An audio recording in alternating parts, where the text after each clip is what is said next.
오늘 146편이고요. 이제 5번, 다음 주면 끝입니다. 시편, 2년 동안 저희가 했던 시편이 끝나게 되고요.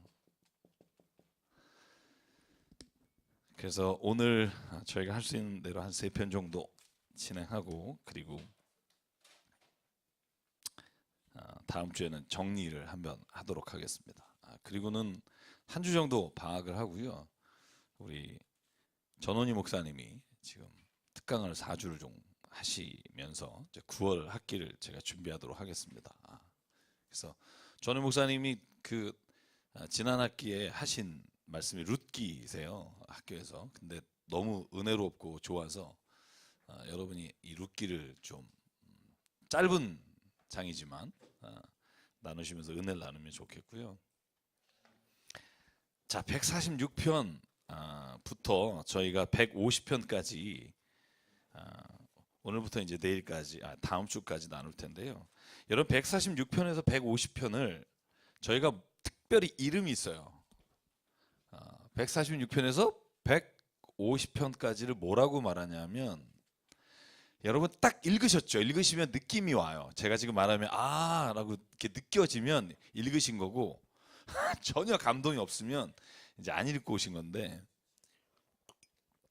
다 시작이 똑같아요. 뭐로 시작하죠? 할렐루야. 할렐루야로 시작해서 끝날 때 뭐로 끝나요? 할렐루야로 끝나요. 146편, 150편이 동일해요. 그래서 이 5편의 시를 뭐라고 말하냐면 할렐루야 시편이라 그래요. 동일하게 시작해서 동일하게 끝나요. 여러분, 할렐루야 뜻 아시죠? 이제는 뭐 모르시는 분 없을 거라고 생각하고, 뭐죠? 야가 야훼의 줄임말이죠. 할렐루가 할랄이라는 동사, 하나님을, 주님을 찬양하라, 야훼를 찬양하라. 그래서 할렐루야 그러면 아멘 하는 게 그럽시다, 나도 찬양하겠습니다, 이게 아멘입니다. 그래서 146편에서 150편은 그런 특징을 가지고 있는데, 제가 150편까지 이렇게 쭉 보니까 특징이 있어요. 그러니까 하나님을 찬양합시다 라고 하고 146편, 147편 요 두 개는 어떻게 진행이 되냐면, 하나님을 왜 찬양해야 됩니까? 라는 질문에 대답하고 있어요. 그럼 하나님 왜 찬양해야 되죠? 하나님은 어떤 분이시죠? 라는 질문에 대답하게 돼 있고요. 148에서 149는 그러면 어떤 대상, 누가 하나님을 찬양합니까? 라고 하는 대상에 대한 질문에 답하고 있고요. 마지막 150편은요. 제가 지금 두 개를 잘못 쓴 것 같아요. 147에서 148이 하나님을 누가 찬양해야 되냐고, 149편하고 150편이 하나님을 어떻게 찬양하는가 방법에 대한 걸 거예요. 여러분 이따가 진행하면서 보시면은 아실 거예요. 그래서 여러분, 하나님을 왜 찬양해야 됩니까? 이유가 무엇입니까? 할 때 제가 여러분에게 2가지로 취약해서 말씀드린 적이 있어요. 기억하시죠? 제가 그것만큼 꼭 기억해 달라 2년 동안 얘기했죠. 2가지. 너무 많으면 기억하기 어려워요. 막 오늘 10가지, 14가지 나오는데, 그걸 줄이면 하나님이 우리를 구원하셨고, 창조하셨고, 부부가 하나씩 하셨어요. 네. 그러니까 할렐루야. 네. 그러니까 하나님 우리를 창조하셨습니다. 그러니까 당연히 찬양해야 됩니다. 그리고 하나님 우리를 구원하십니다. 매 순간. 그리고 마지막. 그래서 하나님을 우리가 찬양해야 된 이유를 2가지로 요약하면, 그분이 우리를 창조하셨고, 그분이 우리를 구원하시고 회복하십니다. 여러분, 저와 여러분의 삶에도 하나님은 오늘 이 일을 이루어 주십니다. 그래서 찬양해야 됩니다. 그런데 그걸 오늘 자세하게 풀어서 설명을 하는 장면이 146편부터 150편까지 시작됩니다. 146편 10절까지니까요. 한번 쭉 읽고 저희가 오늘 말씀을 나누도록 할게요. 같이 읽습니다. 시작. 할렐루야, 내 영혼아 주님을 찬양하여라. 내가 평생토록 주님을 찬양하며 내가 살아있는 한 내 하나님을 찬양하겠다. 너희는 힘있는 고관을 의지하지 말며 구원할 능력이 없는 사람을 의지하지 말아라. 사람은 수만 번 끊어지면 흙으로 돌아가니 그가 세운 모든 계획이 바로 그날로 다 사라지고 만다.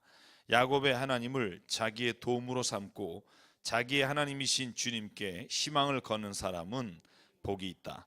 주님은 하늘과 땅과 바다 속에 있는 모든 것을 지으시며 영원히 신의를 지키시며 억눌린 사람을 위해 공의로 재판하시며 굶주린 사람에게 먹을 것을 주시며 감옥에 갇힌 죄수를 석방시켜 주시며 눈먼 사람에게 눈을 뜨게 해주시고 낮은 곳에 있는 사람을 일으켜 세우시는 분이시다. 주님은 의인을 사랑하시고 나그네를 지켜주시고 고아와 과부를 도와주시지만 악인의 길은 멸망으로 이끄신다. 시온아, 주님께서 영원히 다스리신다. 나의 하나님께서 대대로 다스리신다. 할렐루야. 아멘. 그래서 146편은요 1절부터 5절까지는 찬양해야 된다라고 선포하는 거예요. 나는 주님을 찬양할 겁니다. 그리고 여러분도 주님을 찬양하십시오. 선포를 해요. 그리고 나서 6절부터 10절까지가 그러면 왜 하나님을 찬양해야 됩니까? 하나님은 이런 분이기 때문입니다 라고 설명하는 장면이 오늘 146편을 크게 요약하면 그렇습니다. 여러분, 왜 하나님을 찬양하라고 선포하냐 하면 우리가 다른 것을 찬양하면 결국은 우리가 허무하게 빠지게 될 수밖에 없다는 거예요. 여러분, 우리가 제 후배 목사님이 교회에서 이번에 맥주 감사절이었잖아요. 7월 1일 절기로 하면. 그래서 전 교인에게 감사의 제목을 써서 내라고 했대요. 근데 교회 처음 나오신 분이 감사 제목을 써낸 거를 이렇게 올리셨어요. 그러면서 이걸 순수한 감사로 봐야 할지 어떻게 봐야 될지 모르겠다. 그래서 하나 둘 세 개가 있는데 제가 다 기억이 안 나고 워낙 강렬한 게 있어서 세 번째가 감사가 뭐냐면 손흥민이 2골 넣어주시게 해주셔서 감사합니다라고 이렇게 써있더라고요. 그러니까 그 후배가 그렇게 썼어요. 이걸 어떻게 봐야 될지 모르겠다 이렇게 페이스북에 올렸더라고요. 그래서 저도 한참 웃었어요. 이걸 야 손흥민 2골 넣은 게 그분에게는 굉장히 중요한 감사의 제목이라 맥주 감사절에 그렇게 쓰셨다라는 생각이 드는데 오늘 하나님을 찬양하십시오라고 선포했단 말이죠. 왜 찬양해야 되냐 하면 사람을 만약에 손흥민이든 그게 누구든 사람을 의지하고 그 사람을 따라가고 그 사람을 높이고 그 사람을 우리가 추앙하면 거기에는 반드시 뭐가 있냐 하면 그 사람은 어느 날 3절 필히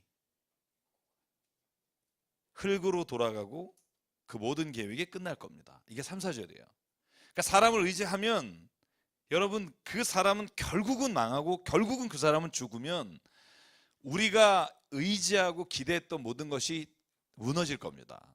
그러니까 고관이든 그 사람이 어떤 힘 있는 사람이든 사람은 의지하지 말고 하나님을 의지하십시오. 그리고 하나님 찬양하십시오. 이게 오늘 136편에 기자가 우리에게 선포하는 말씀이에요. 지금 제가 전화 받고 와서 지금 제가 좀 마음이 굉장히 좀 급해요. 저희 교우 중에 한 분이 지금 소천 하셨다고 지금 문자가 왔어요. 근데 소천 완전히 하신 건 아니고 지금 이제 전화가 왔는데 이제 숨이 끊어지기 직전이다. 그래서 대기해 달라고 이제 전화가 왔어요. 제가 목회하면서 그런 일이 있을 때마다 좀 마음이 되게 무거운 건 우리가 그렇게 기도했는데 혹은 내가 그렇게 간절히 하나님 앞에 간구했는데 하나님 왜 그 생명을 연장시켜주지 않습니까? 이런 생각이 들 때가 참 많아요. 근데 제가 그 교우분에게 한 말이 뭐냐면 근데 그러니까 하나님 의지할 수밖에 없다. 만약에 내가 기도하는 대로 내가 생각한 대로 다 되면 누가 하나님 의지하겠니? 결국 사람의 생명은 하나님께 있다는 걸 다시 한번 깨닫게 하고 우리가 모든 일에 내 스스로가 자만하고 교만할 때 하나님이 누군가 우리 주변에 혹은 내 자신의 삶을 통해서 죽음이라는 걸 맞닥뜨렸을 때 내가 할 수 있는 게 아무것도 없다 라고 고백하는 게 하나님이 죽음을 통해서도 우리를 깨닫게 하시는 게 아닐까라는 생각을 해요. 오늘 4절에 그런 말 있잖아요. 사람은 수만 번 끊어지면 흙으로 돌아가니 그가 세운 모든 계획이 그날로 바로 끝나는 거다. 여러분 우리가 아무리 계획을 뭐 10년 계획을 짠다고 해보십시오. 근데 여러분 만약에 저와 여러분에게 만약 3명이 끊어지면 그 계획이 무슨 소용이 있겠어요? 만약에 내가 그렇게 의지했던 사람, 내가 그렇게 의지하고 날 도와줄 수 있는 그 힘 있는 사람 내가 의지하고 따라갔는데 그 사람이 그 자리에서 쫓겨나면 여러분 그날 우리가 따라왔던 모든 게 수포로 돌아가지 않겠어요? 그래서 오늘 시편의 기자가 5절에 말하는 거예요. 야곱의 하나님을 자기의 도움으로 삼고 자기의 하나님이신 주님께 희망을 거는 사람은 복이 있습니다. 그러니까 사람이 아니라 하나님께 의지하고 그 희망을 두는 사람은 절대로 그 사람은 세상 가운데 넘어지고 흔들리지 않을 겁니다. 여기 여러 번 반복했지만 복이 있다라 할 때 이 복은 당신은 행복한 사람이다라는 뜻이에요. 어떤 사람이 행복한 사람입니까? 하나님을 의지하고 하나님께 희망을 거는 사람은 행복한 사람입니다.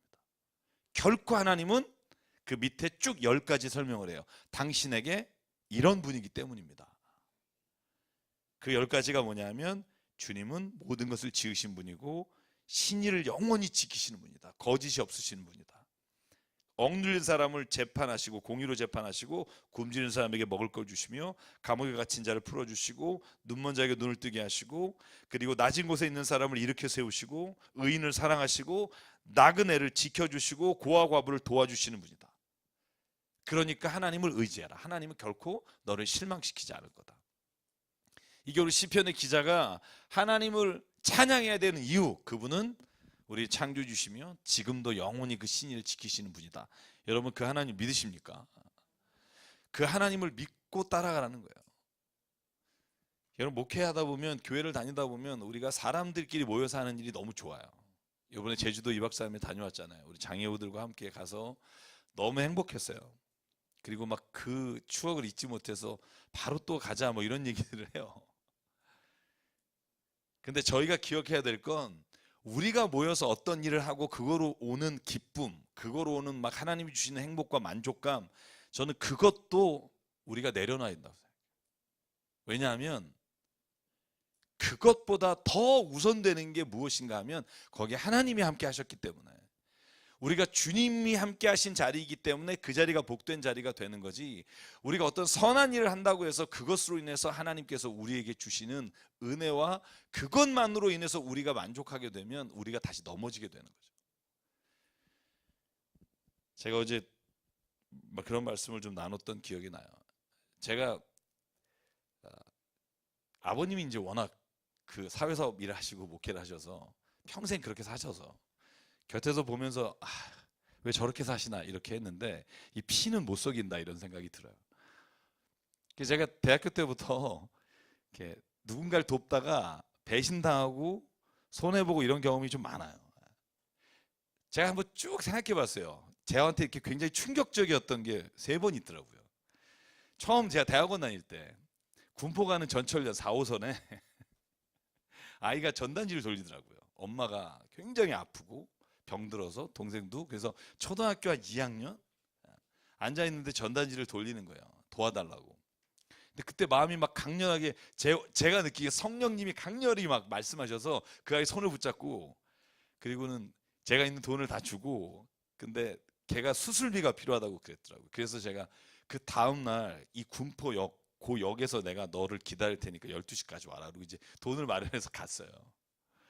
정말 있는 거 탈탈 다 해서 안 나오더라고요.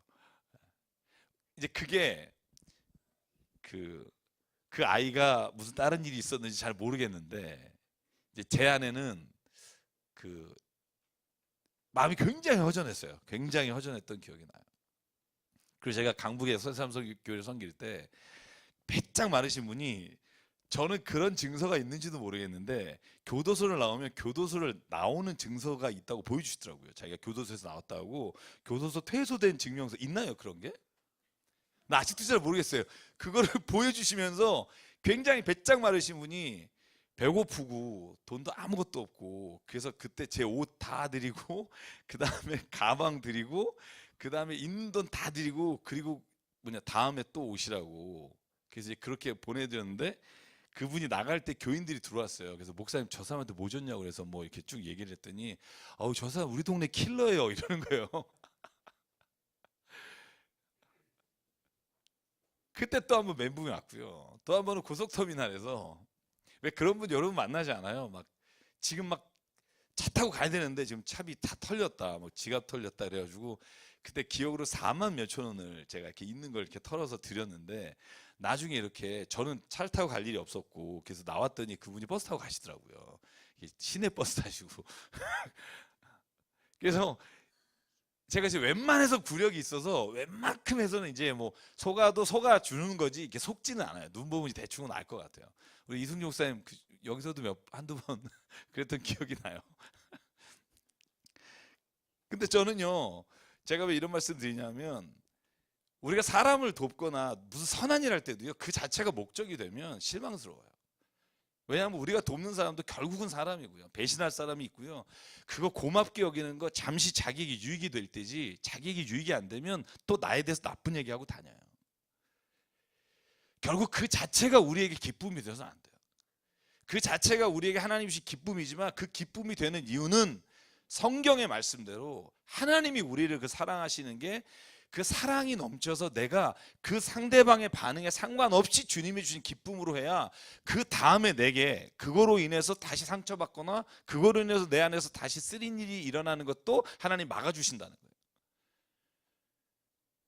여러분, 우리가 내일이라도 하나님 부르시면 가야 되잖아요. 하루를 살아도 주님 앞에서 주님이 기뻐하시는 일이 뭘까를 생각하고 살면 저는 그것보다 행복한 일이 없다고 생각해요. 아무리 선한 계획을요, 뭐 2020년까지 내가 돈을 얼마 벌어서 뭐하고, 여러분 아무리 계획을 세우면 뭐야, 내일 하나님이 나를 걷어가시거나 오늘 저녁에 걷어가시면 우리의 그 계획이 무슨 의미가 있겠어요. 제가 요번에 좀 공부하다가 하루살이에 대해서 좀 연구를 했어요. 하루살이. 하루 사는 거 굉장히 매력적이잖아요. 근데 사실 하루살이가 여러분 2년 이상 사는 거 아세요? 하루살이가 2년에서 3년 살아요. 근데 왜 그러냐면, 유충으로 강 속에 있을 때는 유충으로는 2년 정도 살아요. 1년에서 2년. 근데 성충이 돼서 하루에서 일주일 살아요.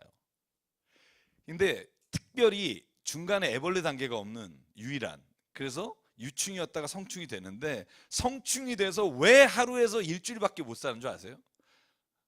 왜 그럴까요? 힘이 없어서? 뭐 맞는 말이기도 하겠다. 이유가 있더라고요. 하루살이는 입이 없어요. 먹을 수가 없어요. 그러니까 자기가 유충에 성충되고 생식기만 남아 있어서 자손을 낳고 죽는 거예요.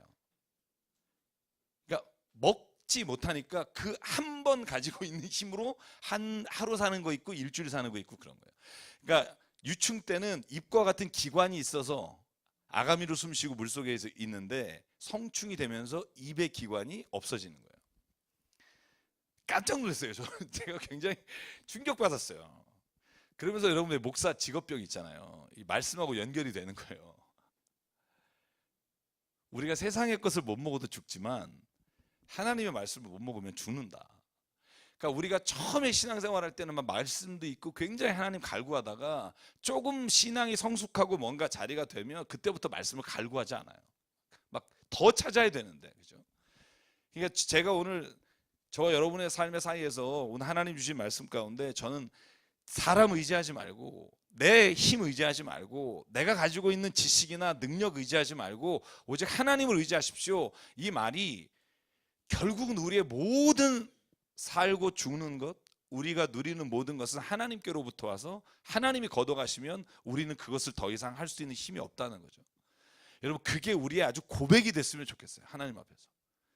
그러면 내가 하는 게 아니고 내가 지금 이룬 것도 하나님이 하신 거고, 그러니까 교만할 필요도 없고 내가 지금 없어서 불행할 이유도 없고, 왜냐하면 내가 없는 것 자체가 불행한 게 아니라 하나님이 그것도 하나님의 뜻 가운데 나를 세우셨다고 생각하면 내가 실망할 일도 없고.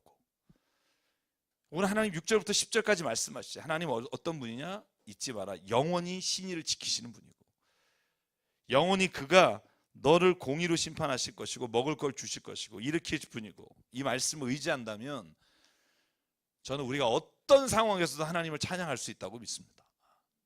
여러분, 어떤 힘든 상황이 있는지 제가 잘 모르지만 저는 하나님이요, 우리를 누구나 한 사람도 빠짐없이 사랑하고 계시다고 믿습니다. 지금 이 순간에도 내가 실패한 자리에서도 하나님 우리를 붙잡아 주고 계시고 이끌어 가시는 분입니다. 저는 이 믿음이 있다면 저는 우리가 오늘 시편의 기자처럼 하나님을 찬양하십시오. 영원토록 평생토록 주님을 찬양하십시오. 2절 내가 살아있는 한 하나님을 찬양할 겁니다. 이렇게 선포하는. 그래서 여러분의 믿음이 다른 사람에게 정말로 하나님께서 주시는 강하고 담대한 믿음이 되면 저는 그것으로 인해서 하나님이 우리를 이 세상에서 부르신 충분한 이유가 있다고 믿습니다. 그래서 146편은요 뭐 150편까지 그렇지만 우리가 이해하기 어려운 구절들이 없어요. 그래서 오늘 그 말씀 꼭 기억하시고요. 147편 질문. 네.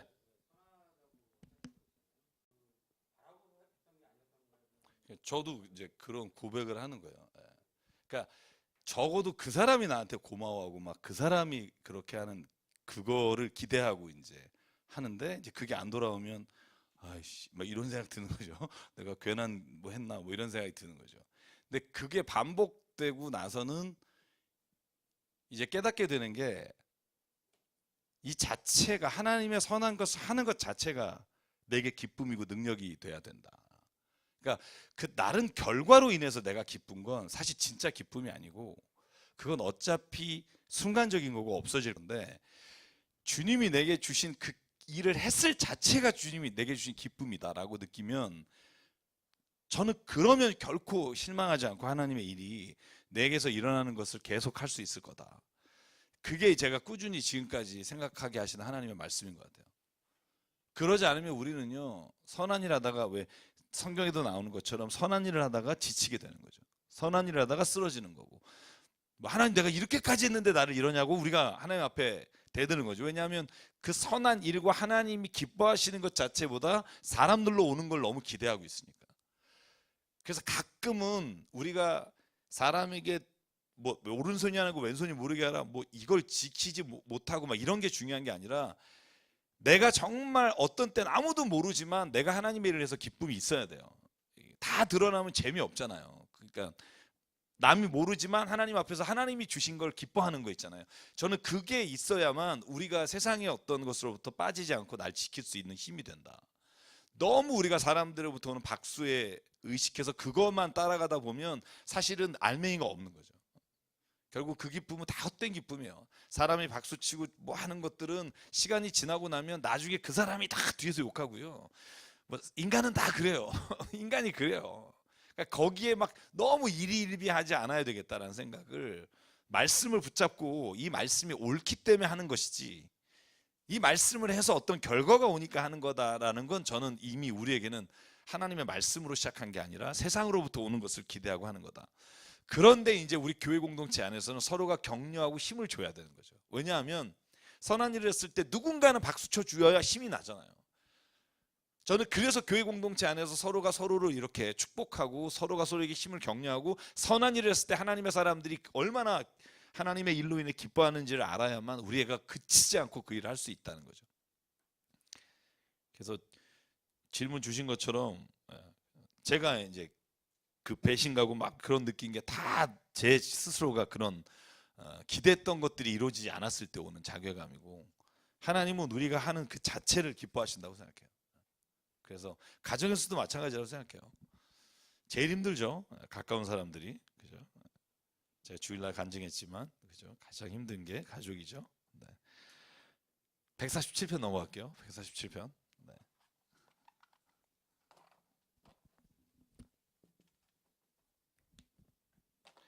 자, 147편은 20절까지 있는데요. 하나님을 찬양해야 될 이유를 오늘 또 여기는 14가지 제가 정리해 보니까 14개 정도 되는 것 같아요. 기니까 좀 잘라갈게요. 11절까지 한번 읽겠습니다. 시작. 할렐루야. 우리의 하나님께 찬양함이 얼마나 좋은 일이며 하나님께 찬송함이 그 얼마나 아름답고 마땅한 일인가. 주님은 예루살렘을 세우시고 흩어진 이스라엘 백성을 모으신다. 마음이 상한 사람을 고치시고 그 아픈 곳을 싸매어 주신다. 별들의 수요를 헤아리시고 그 하나하나에 이름을 붙여주신다. 우리 주님은 위대하시며 능력이 많으시니 그의 슬기는 헤아릴 수 없다. 주님은 불쌍한 사람을 도와주시며 악인을 땅바닥까지 낮추시는 분이다. 주님께 감사의 노래를 불러드려라. 우리의 하나님께 수금을 타면서 노래 불러드려라. 주님은 하늘을 구름으로 덮으시고 땅에 내릴 비를 준비하시어 산에 풀이 돋게 하시며 들짐승과 우는 까마귀 새끼에게 먹이를 주신다. 주님은 힘센 준말을 좋아하지 않으시고 빨리 달리는 힘센 다리를 가진 사람도 반기지 아니하신다. 주님은 오직 당신을 경외하는 사람과 당신은 한결같은 사랑을 기다리는 사람을 좋아하신다. 아멘. 여러분, 오늘 지금 147편에서는요 하나님이 어떤 분인가, 또 하나님을 이 세상을 창조하시고 하나님께서 어떤 일을 행하시는가 하는 것에 대해서 146편의 뒤를 이어서 계속적으로 말씀하고 있는데요, 여기가 더 확장되는 게 뭐냐 하면, 하나님이 사람을 도와주시고 가난할 때 우리를 먹을 걸 주시고 이런 걸 넘어서서 하나님은 세상에 있는 모든 만물, 그러니까 여러분 별들의 수요를 해시고 그 하나하나 이름도 붙여주시고, 그리고 뒤로 가면 하나님께서는 까마귀도 먹이시고 들짐승도 먹이시고, 그러니까 모든 생명과 자연 만물까지도 하나님이 다스리시고 먹이신다. 그게 이 뒷페이지에 가면 이제 더 자세하게 148편에 나와요. 그래서 오늘 147편을 가만히 요약하면 그런 거예요. 하나님은 우리의 모든 필요를 세우실 뿐 아니라 세상의 모든 만물의 필요도 채우시는 분이다. 그러니까 하나님이 누구신지 알려면 우리가 세상 가운데 하나님이 행하신 일을 보면 알 수 있다. 그게 오늘 147편에서 말씀하시는 중요한 말씀의 내용인데, 제가 초점으로 보고 싶은 게 10절 11절이에요. 10절 11절. 뭐 이해 못하실 본문 없기 때문에 10절 11절만 한 번 더 읽어볼게요. 시작. 주님은 힘센 준말을 좋아하지 않으시고 빨리 달리는 힘센 다리를 가진 사람도 반기지 아니하신다. 주님은 오직 당신을 경외하는 사람과 당신의 한결같은 사랑을 기다리는 사람을 좋아하신다. 여러분, 하나님이 어떤 사람을 좋아하십니까? 이렇게 누군가 묻는다면 이게 정답이라는 거예요. 하나님의 무지 많이 하는 사람, 예배를 빠지지 않는 사람, 헌금 많이 하는 사람, 하나님이 기뻐하신다라고 하나님께서 직접 말씀하시는 본문들이 성경 안에 있지만, 그 모든 걸 하나로 다 축약하면 하나님을 경외하는 자예요. 그러니까 예를 들면 예배는 열심히 드리는데 하나님을 두려워하지 않아. 헌금은 많이 하는데 하나님을 경외하지 않아. 자기의 돈을 의지해. 그러면 하나님은 그걸 기뻐하지 않는다는 거예요. 위에 예를 들자면 준마, 굉장한 뛰어난 말이 막 뛰는 그 준마를 좋아하지 않으시고, 사람 중에도 빨리 달리는 힘센 다리를 가진 사람을 하나님께서는 기뻐하지 않는다. 이 말은 쉽게 말하면 이런 거예요. 아무리 우리가 하나님 앞에 뭔가를 막 열심히 한다 그래도 하나님 기뻐하지 않는다. 제일 기뻐하는 그 안에 하나님을 경외하는 마음이 있는 사람, 그 사람을 제일 기뻐한다는 거예요. 하나님 말씀을 이렇게 듣기를 원하는 사람. 여러분, 우리가 생각할 때는 그렇지 않잖아요, 그죠? 하나님의 막 진짜 열심히 하고 뭐 교회 안 빠지고 수요일날 막 성경 공부 열심히 오는 사람, 그러면 제가 여러분에게 수요일날 오는 사람들에게 하나님이 복을 주시죠 믿습니다 그러면 아멘 하면서 이제 많아질 텐데, 내가 안 그러니까 사람이 이렇게 많아지지 않고 그냥 그죠? 매번 그런데 근데 하나님은 관점이 달라요. 정말 미안하지만 말씀을 많이 듣고 교만한 자를 하나님 기뻐하지 않아요. 차라리 말씀을 모르고 낮은 자를 기뻐하시지. 내가 정말로 막 율법을 행하고 바리새인처럼 모든 죄를 안 짓고 막 음욕이나 이런 거 하나도 안 하고 다른 사람 정죄하는 사람을 하나님 기뻐하지 않고요. 실수가 있고 죄를 져도 하나님 앞에서 통곡하며 회개하며 나는 하나님 앞에 바라볼 수 있는 자격도 없습니다 하는 사람을 기뻐한다는 거예요. 왜? 그 사람이 하나님을 믿는 사람이니까. 자기 의지하는 사람이 아니고. 여러분, 왜 바리새인들과 율법학자들을 예수께서 그렇게 마태복음 23장에 비난하셨을까요? 화 있을진저 외식하는 자요, 회칠한 무덤이요, 너희가 천국에 못 갈 뿐 아니라 다른 사람도 못 들어가게 하는 자로다. 왜 그렇게 말할까요? 그렇게 열심히 사는데. 여러분, 제가 얘기했잖아요. 안식일에는 불도 끄지 않아요. 왜? 켰다 끄는 것도 노동이니까. 끈을 묶지 않아요. 신발끈도 묶으면 노동이니까. 그렇게 사는 사람, 그렇게 열심히 하나님 말씀 붙잡고 사는 사람에게 왜 화 있을진저 외식하는 자요, 회칠한 무덤이요 라고 말할까요? 하나님의 마음이 없어서 그래요. 하나님의 마음. 하나님 같이 되려는 거죠. 내가 이거 지키니까 안 지키는 애들은 싹. 그죠? 하나님은요 그런 마음이 아니라는 거예요. 하나님은 긍휼을 원하시고 사랑을 원하시고 자비를 원하시지, 하나님이 우리의 원하시는 게 율법이 아니라는 거죠. 그 마음을 깨닫기까지가 진짜 오래 걸렸던 것 같아요. 저 개인적으로. 그걸 깨닫게 하시기 위해서 하나님이 무수히 내리쳤던 것 같고요. 무수히 실패의 자리에 갔던 것 같고요. 무수히 바닥에 가서 더 이상 헤어나오지 못할 만큼의 스올과 같은 곳에 이렇게 머물게 하신 이유가 그 마음 하나 갖게 하시려고 그런 것 같아요. 마음 하나. 근데 그 마음 하나 가지니까 세상이 달라지는 것 같아요. 그 마음 하나 가지면 내가 정말로 미워하거나 싫어하는 사람이 더 이상은 나에게 그런 대상이 아니라 내가 사랑해야 될 사람을 하나님 보여주시는 게 내 힘이 아니라 하나님이 나를 낮추신 은혜가 그렇게 된다는 거예요. 여러분, 그래서 저는 낮아졌으면 좋겠어요. 저희가 아멘 하실 줄 알았는데 저 굉장히 놀랐어요. 저 지금. 그렇죠? 힘들지만 이렇게 우리가 낮아지려고 할 때 하나님이 역사하시는 것 같아요. 근데 인간은요 본질적으로 교만해요. 그래서 저도 마찬가지예요. 이렇게 말하지만 누가 나를 진짜 이 낮은 사람 그럼 기분 되게 나빠요. 어쩔 수 없어요. 그러나 그것마저도 하나님 앞에 매일매일 내가 가지고 가서 하나님 앞에 내가 정말 이런 사람이다라고 하면 하나님이 그걸 이길 수 있는 힘을 주시는 거죠. 하나님 누구를 좋아하시는가? 오늘 시편의 기자의 말씀이 그래요. 하나님을 경외하는 사람, 당신의 한결같은 사랑을 기다리는 사람. 나는 이미 충분합니다. 하나님 이제 노타치 하십시오. 내가 알아서 할게요. 이런 사람을 기뻐하시는 게 아니라 하나님 오늘도 하나님의 사랑이 아니면 나는 견딜 수 없어요. 하나님 찾습니다. 하나님 아버지 내게 들어와 주십시오 라고 하는 자를 하나님 좋아하시고 그와 함께 머물러 계시고, 저는 그래서 마리아와 마르다가 본질적으로 딱 하나의 차이가 있는 거예요. 열심히 주를 위해 일하는 사람과 열심히 주를 사모하는 사람 중에 하나님이 기뻐하는 자는 주를 사모하는 사람.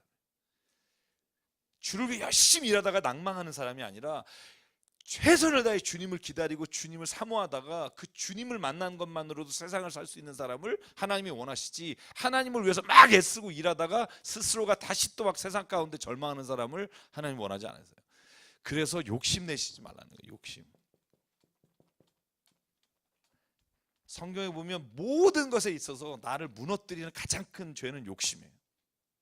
그게 돈이든 명예든 아니면 자리든 어떤 것이든 욕심이 우리를 무너뜨려요. 제가 후배 목사님을 찾아오셔서 얘기하다가 그랬어요. 다 내려놓자. 다 내려놓자. 그러지 않으면 하나님 역사하시지 않는 것 같다. 왜냐하면 그것도 못 내려놓고 이것도 못 내려놓으면 하나님이 도대체 그럼 나를 통해서 어떻게 일하시겠느냐는 거죠.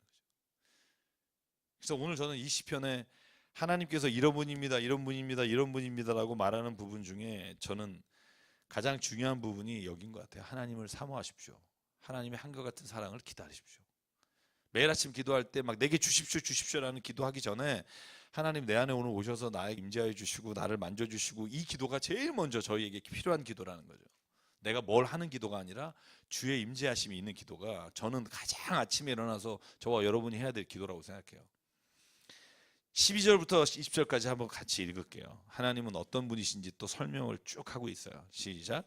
예루살렘아 주님께 영광을 돌려라. 시온아 내 하나님을 찬양하여라. 주님이 내 문빗장을 단단히 잠그시고 그 안에 있는 내 자녀에게 복을 내리셨다. 내가 사는 땅에 평화를 주시고 가장 좋은 밀로 만든 음식으로 너를 배불리신다. 주님이 이 땅에 명령만 내리시면 그 말씀이 순식간에 퍼져나간다. 양털 같은 눈을 내리시며 재를 뿌리듯 서리도 내리신다. 빵 부스러기 같이 우박을 쏟으시는데 누가 감히 그 추위 앞에 버티어 설 수 있겠느냐. 그러나 주님은 말씀을 보내셔서 그것들을 녹이시고 바람을 불게 하시니 얼음이 녹아서 물이 되어 흐른다. 주님은 말씀을 야곱에게 전하시고 주님의 규례와 법도를 이스라엘에게 알려주신다. 어느 다른 민족에게도 그와 같이 하신 일이 없으시니 그들은 아무도 그 법도를 알지 못한다. 할렐루야.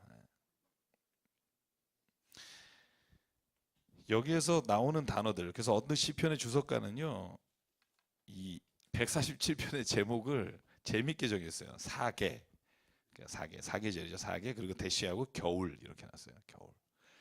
그 주된 본문이 어디냐 하면 우박을 내리시고 양털 같은 눈을 내리시고 재를 뿌리듯 서리도 내리시고, 이게 인생에 있어서 추위죠. 그래서 오늘 보면 17절에 그 추위 앞에 버텨낼 수 있는 사람 누구냐, 그죠?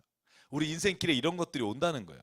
겨울 같은 일들이 하나님이 우리에게 주시면 우리가 그 겨울을 지낼 수밖에 없는데, 그러나 이렇게 시작하는 본문이 거기죠. 그러나 주님의 말씀을 보내서 그걸 녹이실 것이고, 그리고 바람이 불게 해서 얼음이 녹아 물이 되게 하시는 분인 것도 하나님이시다. 그러니까 여러분 지금 어디에 계절을 갈지 모르겠어요. 겨울의 계절을 살고 있는지, 아니면 무슨 뭐 봄의 계절로 모든 일이 막 만개하는 뭐, 그죠? 계절을 사시는지 모르겠으나 그 모든 계절에 하나님께서 그걸 운행하시는 것을 보시기를 바랍니다. 이 말씀이에요. 그걸 하나님이 하십니다. 그런데 어떻게 하나님이 그것을 이루시냐? 여기에 반복되는 단어들이 있어요. 그게 뭐냐면 말씀이에요. 한번 보실래요? 15절에 주님이 이 땅에 명령만 내리시면 그 말씀이 순식간에 퍼져나가죠. 18절 보시면 주님은 말씀을 보내셔서 그것을 녹이시죠. 19절 주님은 말씀을 야곱에게 전하시고 주님의 규례 법도를 이스라엘에게 알려주시죠. 그러니까 하나님이 우리에게 하나님의 뜻을 전하는 것으로 선택하신 것이 뭐냐면 이 말씀이라는 거죠. 이게 written, 그러니까 성경처럼 쓰인 말씀이라는 의미보다는 여기서는 하나님께서 천지를 창조하실 때 말씀으로 하셨다는 의미가 강하지만, 지금 우리에게 하나님의 선물로 주신 성경 말씀이 하나님이 입으로 하신 말씀을 기록한 것이기 때문에, 저는 이 본문의 말씀이, 저는 하나님의 말씀이 성경이라고 읽고 성경을 통해서 하나님이 우리에게 말씀하신다는 거예요. 어떻게 추위와 겨울과 서리와 우박이 물로 바뀝니까? 하나님의 말씀을 읽고 그 말씀을 깨닫은 자에게 하나님이 지금 서리가 내리는 그 땅도 물로 바꾸시는 거예요. 제가 공유한 글이 하나 있어요. 우리 청년들한테 아침에. 제가 그 글이 너무 좋아서. 사막은 항상 햇빛이 비칩니다. 무슨 말인지 잘 모르겠죠. 그 다음에 있는 말이, 그래서 사막에는 생물이 살 수 없습니다. 때론 물도 내리고 비도 내리고 바람도 불어야 거기에 생명이 삽니다. 인생도 마찬가지입니다. 항상 밝으면 좋을 것 같지만 그 자리에는 진짜 생명이 없습니다. 그러다 은혜가 되더라고요. 그러니까 항상 밝으면 좋을 것 같지만 항상 햇빛이 쨍쨍한 데는 사막이 되고, 오히려 비도 내리고 바람도 불고 폭풍이 쳐야 거기에 생명이 자라나는 것처럼, 우리의 생명이 어디에 있어요? 우리의 생명이 잘 먹고 잘 사는 데 있는 게 아니라 하나님의 진리 안에 거하는 거라면, 그 진리 안에 거하는 삶을 어떻게 우리가 막 따라가고 사모할 수 있겠어요? 때로는 폭풍이 치고 비바람이 불어야 생명을 찾는단 말이죠. 하나님의 생명을 찾는단 말이죠. 항상 빛이 비치면 하나님의 생명을 찾지 않아요. 왜? 없이도 모든 일이 잘 되니까. 그래서 저는 하나님의 말씀을 저와 여러분의 삶에서 절대로 놓지 말자. 하나님 말씀을 놓는 순간 나는 생명을 잃어버리고 죽는다. 그 마음을 가지고 성경을 읽는 사람에게 하나님께서는 각자에게 오늘 약속하신 일들이 일어나게 하실 거라고 저는 믿습니다. 잘 모르겠으면 성경 읽으십시오. 읽다 보면 하나님께서 알게 하시고, 읽다 보면 하나님께서 그 뜻을 헤아리게 하신다고 저는 믿고요. 그래서 오늘 이 자리에 나오신 분을 주 이름으로 축복하는 거고요. 많은 분들이 팟빵으로 듣겠다고 하시니까 그냥 그걸 믿는 거죠. 저도 속는 걸 알면서도 믿는 겁니다. 그래서 오늘 147편은요, 하나님을 찬양해야 되는 이유에 대해서 쭉 14가지를 설명하시는 장면이고요. 148절 한번 보죠. 저희가 오늘 148절까지 아마 볼 수 있을 것 같고요. 다음 주에 149, 150, 그다음에 전체적으로 총론을 좀 하겠습니다. 같이 읽을까요? 1절부터 시작. 할렐루야. 하늘에서 주님을 찬양하여라. 높은 곳에서 주님을 찬양하여라. 주님의 모든 천사들아 주님을 찬양하여라. 주님의 모든 군대야 주님을 찬양하여라. 해와 달아 주님을 찬양하여라. 빛나는 별들아 모두 다 주님을 찬양하여라. 하늘 위에 하늘이 주님을 찬양하여라. 하늘 위에 있는 물아 주님을 찬양하여라. 너희가 주님의 명을 따라서 창조되었으니 너희는 그 이름을 찬양하여라.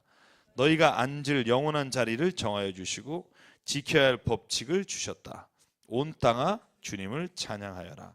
바다의 괴물들과 바다의 심연아, 불과 우박, 눈과 서리, 그분이 명하신 대로 따르는 세찬 바람아, 모든 산과 언덕들, 모든 과일나무와 백향목들아, 모든 들짐승과 가축들, 기어다니는 것과 날아다니는 새들아, 세상의 모든 임금과 백성들, 세상의 모든 고관과 재판관들아, 총각과 처녀, 노인과 아이들아, 모두 주님의 이름을 찬양하여라. 그 이름만이 홀로 높고 높다. 그 위엄이 땅과 하늘에 가득하다. 주님이 그의 백성을 강하게 하셨으니 찬양은 주님의 모든 성도들과 주님을 가까이 모시는 백성들과 이스라엘 백성이 마땅히 드려야 할 일이다. 할렐루야. 아멘. 찬양을 하는 대상이 이제 나와 있어요. 쭉. 제가 넘버를 하다가 넘버를 그만뒀어요. 너무 많아서 제가 적어보니까 모든 거예요. 심지어 하늘 위에 하늘, 하늘 위에 궁창, 물, 그 모든 것들이 하나님 찬양하라. 거기에 빠진 게 없어요. 빠진 게. 해와 달과 별, 천사, 모든 군대, 그리고 너희들, 바다의 괴물까지도 하나님을 찬양하라. 과일나무와 백향목, 임금과 백성, 총각과 처녀, 임금과 백성, 모든 사람 하나님을 찬양하라.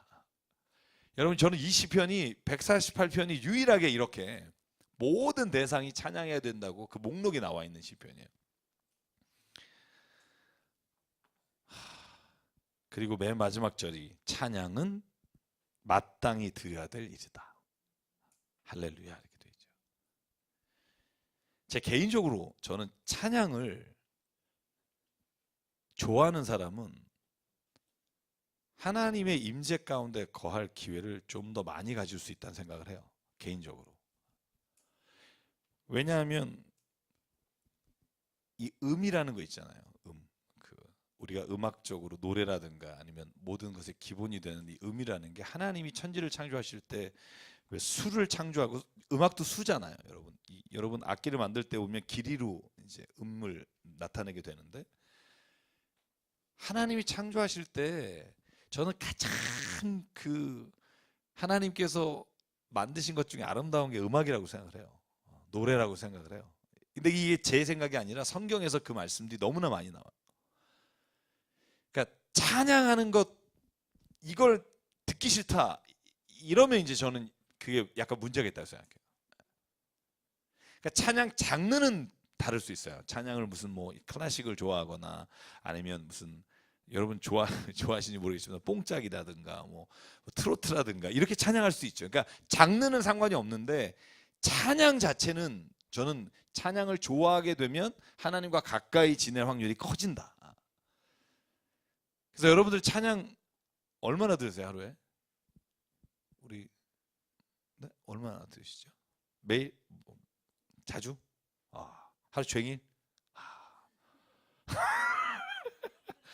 우리 교인들은 왜 답이 없어요? 할렐루야. 네. 찬양 얼마나 들으십니까? 편안하게, 카메라 안 나와요. 네. 성가대 할 때만? 혹시 없으세요? 우리 김지현 집사님은 아침마다. 그러니까 찬양만 들어라, 저는 그런 말은 안 해요.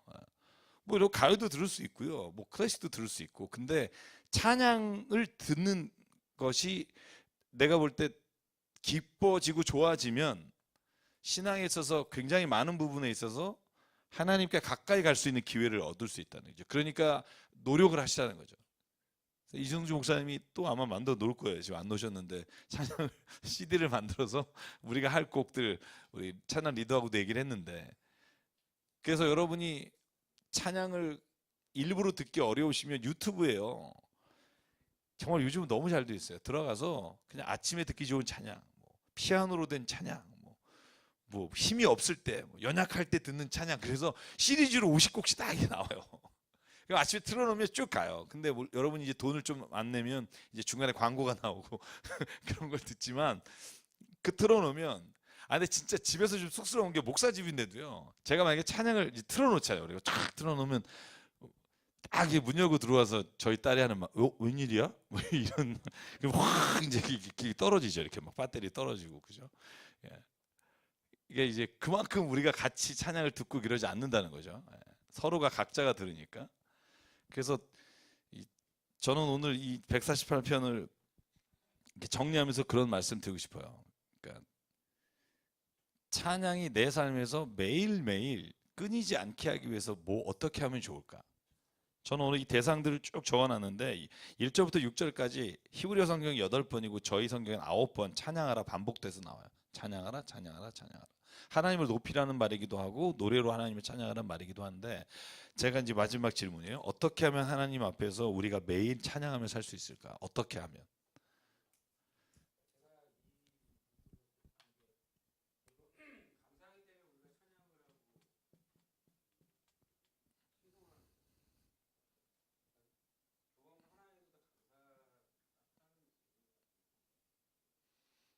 중요하죠. 감사에 대한 찬양이 근데 의외로 많지 않더라고요. 제가 보면 회개 찬양은 많은데 제가 곡 선정하다 보면 감사에 대한 찬양이 우리가 계속 부르는 게 한 4-5곡밖에 없잖아요. 제가 맨날 이승준 목사님한테 작곡 좀 하라고 계속 부탁을 드리는데 감사에 관한 찬양이 의외로 없어요. 몇 개 없더라고요. 그리고 또 뭐가 있을까요? 어떻게 하면 매번 우리가 찬양할 수 있을까요? 매번 찬양 속에서 살 수 있는 이유. 정답이 어디 있겠어요? 편안하게 서로가 나누자는 거죠. 어떻게 하면 어떻게 해서 매일 찬양 들으세요? 그냥 틀어놓으니까? 아니면 네.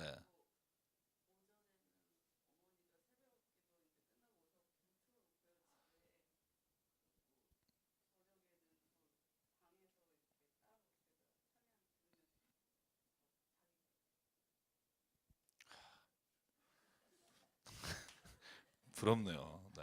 네.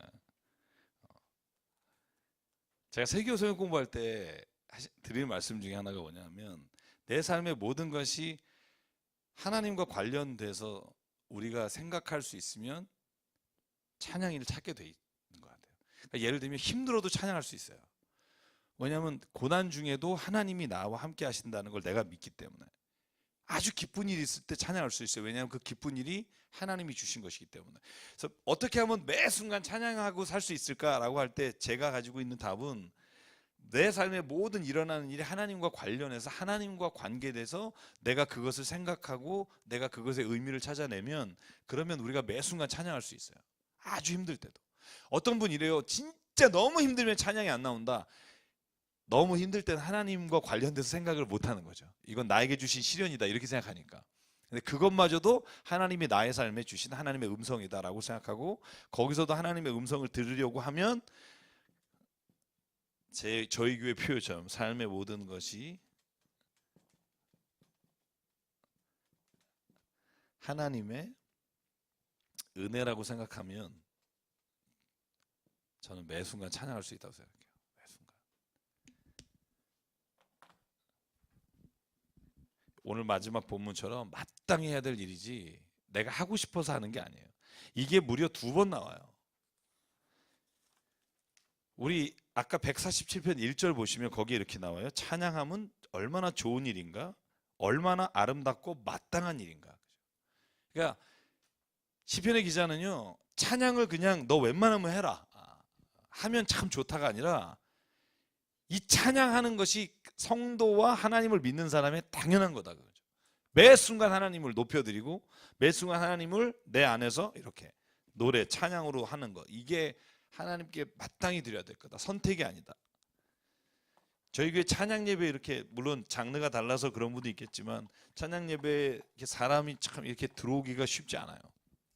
많은 분들이 못 들어와요. 그래서 지금 우리가 기도하고 고민하고 있어요. 왜 그럴까? 그래서 제가 오늘 말씀을 마치려고 하는데요. 찬양합시다. 제가 이 말씀을 꼭 드리고 싶어요. 찬양합시다. 그냥 찬양을 내가 하길 수 없으면 들읍시다. 그리고 찬양을 할 수 있으려면 내 삶의 모든 것을 하나님 안에서 바라보고 하나님 안에서 해석하고 하나님 안에서 그 뜻을 찾으면 찬양할 수 있습니다. 제가 우리 다음 주에 모일 때는 우리가 한 주일 동안 얼마만큼 찬양을 하고 찬양을 들었는지를 좀 나눴으면 좋겠어요. 그리고 내 삶에서 뭐가 달라졌는지 한번 그걸 좀 얘기를 해보면 좋을 것 같아요. 그래서 저와 여러분이 그렇게 찬양의 삶을 살아가기를 바라고요. 오늘 시간 잠깐 기도하겠습니다.